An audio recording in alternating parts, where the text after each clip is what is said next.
Hello students, आज हम vectors में डॉट प्रोडक्ट और क्रॉस प्रोडक्ट के कुछ न्यूमेरिकल्स करेंगे, जिससे आपको इन दोनों की और क्लियर अंडरस्टैंडिंग हो जाएगी। हमारा फर्स्ट क्वेश्चन है कि हमको दो वेक्टर क्वांटिटीज दी हुई हैं ए एंड बी, और हमें ये प्रूव करना है कि ये दोनों वेक्टर्स एक दूसरे के परपेंडिकुलर हैं। ठीक है, तो जब भी परपेंडिकुलर वाला क्वेश्चन आएगा आप इसको ऐसे कर सकते हैं। आपको पता है कि अगर हमारे पास दो वेक्टर्स का हम डॉट प्रोडक्ट निकालें तो वो डॉट प्रोडक्ट आता है ए का मैग्नीट्यूड, बी का magnitude and cosine of angle between A and B. In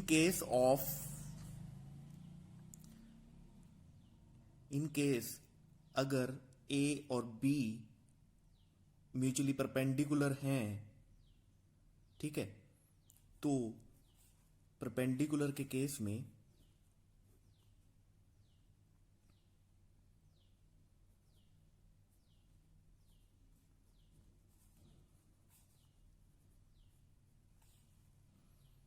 angle जो होगा इनके बीच का वो होगा 90 डिग्री।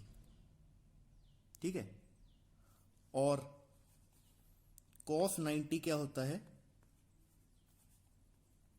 cos 90 होता है 0। ठीक है, अगर cos 90 0 होता है तो डॉट प्रोडक्ट क्या होना चाहिए, क्योंकि cos 90 तो क्या हो जाएगा 0। ठीक है, तो उनका डॉट प्रोडक्ट क्या आएगा 0। तो हम इन दोनों का डॉट प्रोडक्ट निकाल के देख लेते हैं। अगर डॉट प्रोडक्ट 0 आता है तो ये परपेंडिकुलर होंगे। ठीक है, तो ए और बी का डॉट प्रोडक्ट निकालना है हमने। पहले ए वेक्टर लिखा आपने,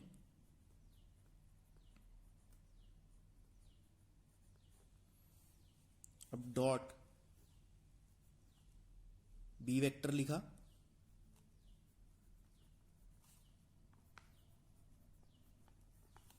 ठीक है, और हमें पता है डॉट प्रोडक्ट में I dot I, J dot J and के डॉट के 1 होता है। बाकी सारी टर्म्स 0 होते हैं। जैसे अगर आप ये निकालेंगे आई डॉट जे या फिर जे डॉट के या फिर के डॉट आई या फिर जे डॉट आई या फिर के डॉट जे और या फिर आई डॉट के, ये सारी टर्म्स आपकी क्या आएंगी 0। ठीक है, तो हमें क्या देखना है, सिर्फ आई के साथ रिलेशन देखना है। आई और आई को मल्टीप्लाई करना है, जे और जे को मल्टीप्लाई करना है, और के को मल्टीप्लाई करना है। आई डॉट आई 1 हो जाएगा। ठीक है, ज्यादा क्लियर अंडरस्टैंडिंग के लिए आप पिछला वीडियो देखें। आई डॉट आई 1 हो जाएगा, और 2 इंटू 4 क्या आएगा 8। बाकी आई जे के साथ भी 0 आएगा, आई के साथ भी 0 आएगा। सिमिलरली जे का सिर्फ जे के साथ देखना है। 3 इंटू -2 -6 आएगा, और 1 इंटू -2 -2 आएगा। ये हो जाएगा 8 minus 8, that is equal to 0। Hence they are perpendicular to each other. Next numerical में भी हमें दो वेक्टर दिए हैं, लेकिन इस बार हमें यह प्रूफ करना है कि वो आपस में पैरेलल हैं। तो ये हमें दो वेक्टर दिए हुए हैं ए और बी। अगर हम इनका क्रॉस प्रोडक्ट निकालते हैं तो क्रॉस प्रोडक्ट होता है ए का मैग्नीट्यूड, बी का मैग्नीट्यूड एंड साइन थीटा। ठीक है, और आपको पता है कि in case A vector is parallel to B vector, theta क्या होगा 0 डिग्री, क्योंकि दो पैरेलल में एंगल क्या होता है, दो पैरेलल वेक्टर्स में एंगल क्या होना चाहिए, 0 होना चाहिए। ठीक है, और साइन 0 क्या होगा, अगर हम थीटा की जगह 0 पुट करें, साइन 0 क्या होता है, 0 होता है। ठीक है, तो उस केस में ए क्रॉस बी क्या आना चाहिए, 0 आना चाहिए। ठीक है, अब हमने ए क्रॉस बी निकालना कैसे है,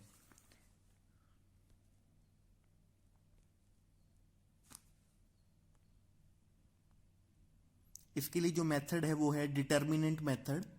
डिटर्मिनेंट मेथड में हम, देखिए आप स्टेप बाय स्टेप देखिए, डिटर्मिनेंट मेथड में करना क्या है, हमने ऐसी दो बार्स बनाने हैं। ठीक है, और हमने लिखना है उसके ऊपर आई जे के।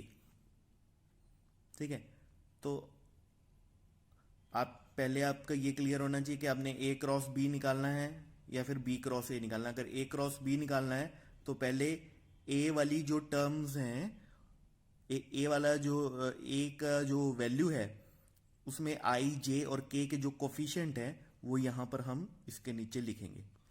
तो वो है हमारे 2 2 एंड दिस इज +4। तो हमने लिख दिया 2 2 एंड 4। सिमिलरली फिर हम b के कोफिशिएंट लिखेंगे 1 1 2। ठीक है, इस मेथड का नाम क्या है, मेथड का नाम लिख लें आप, ये है डिटर्मिनेंट मेथड। और यही मेथड हम क्रॉस प्रोडक्ट निकालने में यूज करते हैं। ठीक है, अब आप सबसे पहले लिखेंगे आई। जब हम आई लिखेंगे तो आई के नीचे के जो हमारी टर्म्स हैं उनको हम हाइड कर लेंगे। ठीक है, आई के नीचे की टर्म्स को हाइड किया, और ये इनकी बाकी जो टर्म्स रहेगी इनकी क्रॉस मल्टीप्लिकेशन करनी है। 2 टू द 4, फिर माइनस 4 1 द 4। ठीक है, नेक्स्ट है फिर जे से पहले माइनस लिखना है, फिर ब्रैकेट लगानी है, जे की टर्म को हाइड किया। ठीक है, और बाकी टर्म्स को क्रॉस मल्टीप्लाई करना है। 2 टू द 4 एंड 4 1 द 4, बीच में माइनस साइन, फिर है प्लस के कैप। ठीक है, इसमें सिर्फ ये याद रखना है कि जे वाली टर्म नेगेटिव होती है, बाकी ये के वाली और आई वाली ये पॉजिटिव होंगी। के नीचे हाइड किया, 2 1 द 2 माइनस 2 1 द 2। ठीक है, तो ये 0, ये सारा 0 हो जाएगा। 0 इंटू आई कैप 0, 0 इंटू जे कैप 0, 0 इंटू के कैप 0। आपका फाइनल आंसर क्या आएगा, 0। और मैंने आपको बताया था कि अगर ये 0 है इट मीन्स जो ए वेक्टर है वो पैरेलल है बी वेक्टर के।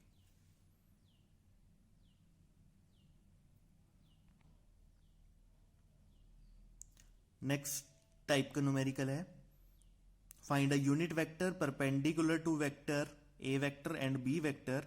और ए वेक्टर और बी वेक्टर की आपको वैल्यू दे रखी है, आपको एक यूनिट वेक्टर निकालना है जो इन दोनों के परपेंडिकुलर हो। ठीक है, यूनिट वेक्टर तो मैं इन दोनों के परपेंडिकुलर का यूनिट वेक्टर मैं बाद में निकालता हूं, पहले मैं एक ऐसा वेक्टर निकालता हूं जो इन दोनों के परपेंडिकुलर हो। और वो निकालने के लिए मुझे क्या लगाना पड़ेगा, मुझे एसेंशियली क्रॉस प्रोडक्ट ही लगाना पड़ेगा, क्योंकि डॉट प्रोडक्ट निकालूंगा तो उसमें तो जो रिजल्ट आएगा वो वेक्टर क्वांटिटी आएगी ही नहीं। क्रॉस प्रोडक्ट से ही आप, दो चीजों के क्रॉस प्रोडक्ट से ही आपको एक तीसरी वेक्टर क्वांटिटी मिलेगी, और वो वेक्टर क्वांटिटी वो ए के भी परपेंडिकुलर होगी और बी के भी परपेंडिकुलर होगी। ठीक है। तो क्रॉस प्रोडक्ट निकालने के लिए वही हमने जो हमारे पास मेथड है वो है डिटर्मिनेंट मेथड, आई जे के।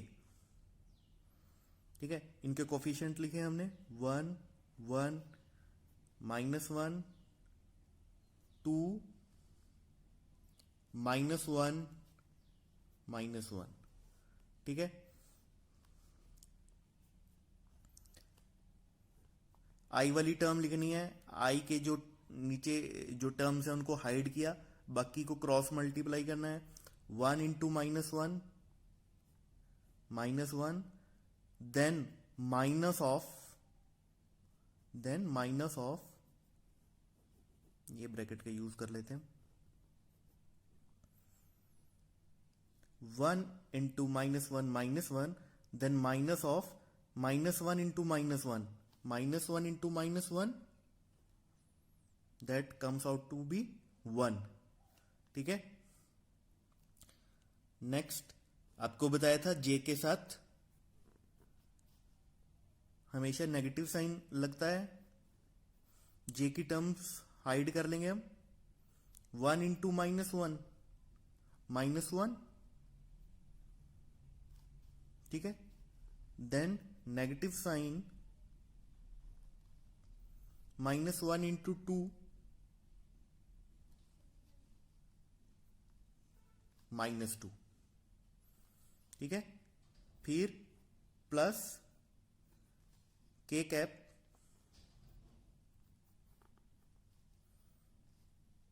के नीचे वाली टर्म्स हाइड कर ली। 1 इंटू -1 -1, देन माइनस ऑफ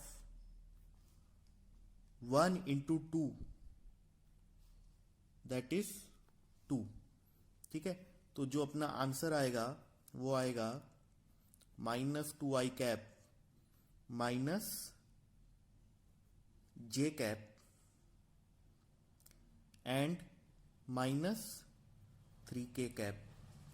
तो ये आया आपका सी वेक्टर। ठीक है, लेकिन मैंने आपको क्या बोला था, मुझे यूनिट वेक्टर चाहिए। ठीक है, हमें यूनिट वेक्टर चाहिए जो परपेंडिकुलर हो वेक्टर ए के और वेक्टर बी के। ठीक है, तो यूनिट वेक्टर निकालने के लिए, यूनिट वेक्टर क्या होता है, यूनिट वेक्टर होता है vector divided by its magnitude. ठीक है, तो वेक्टर तो अपने पास आ ही गया, वेक्टर क्या आया है, -2i कैप माइनस जे कैप -3k कैप। ठीक है, अब इसका मैग्नीट्यूड कैसे निकालना है, इसका मैग्नीट्यूड निकालने के लिए हम जो आई जे और के कोफिशिएंट है उनका स्केयर करके अंडर रूट कर देना हमने। -2 का स्केयर प्लस -1 का स्केयर प्लस -3 का स्केयर। ठीक है, तो ये हुआ -2i कैप माइनस जे कैप -3k कैप, और डिनोमिनेटर में आ जाएगा आपके पास 4 + 1 + 9, ये आ जाएगा आपके पास 14। ठीक है, तो आपके पास सी कैप आएगा -2/14 आई कैप -1/14 जे कैप एंड -3/14 के कैप। ठीक है, ठीक है, तो ये हमारे पास यूनिट वेक्टर आ गया है। ठीक है, तो आप में से कुछ लोगों को ये डाउट हो सकता है कि सर आपने तो बताया था पिछली क्लास में कि यूनिट वेक्टर का मैग्नीट्यूड 1 होता है, मगर यहाँ पर तो 1 नजर नहीं आ रहा। तो ये तो अभी वो वेक्टर फॉर्म में, आप इसका मैग्नीट्यूड निकाल के देख सकते हो। मैग्नीट्यूड कैसे निकालना है मैंने आपको बताया है, आई जे और के कोफिशिएंट्स को देखिए पुट करके, -2/14 का स्केयर, आई जे और के जो कोफिशिएंट हैं उनको आपने स्क्वायर करके अंडर रूट कर देना है। ठीक है, तो ये हो जाएगा आपके पास 4/14, 1/14 एंड 9/14। ये आ जाएगा अंडर रूट 14/14 1। ठीक है, तो ये कंफर्म करता है कि ये जो वेक्टर है ये एक यूनिट वेक्टर है क्योंकि इसका मैग्नीट्यूड 1 है। ठीक है, तो ये जो मैंने आज न्यूमेरिकल कराए हैं इनको नोट डाउन भी कीजिए और इनकी प्रैक्टिस भी करिए। और अगर फिर भी आपका कोई डाउट है तो प्लीज़ कमेंट सेक्शन में आप मुझसे अपना डाउट क्लियर कर सकते हैं। ठीक है, थैंक यू।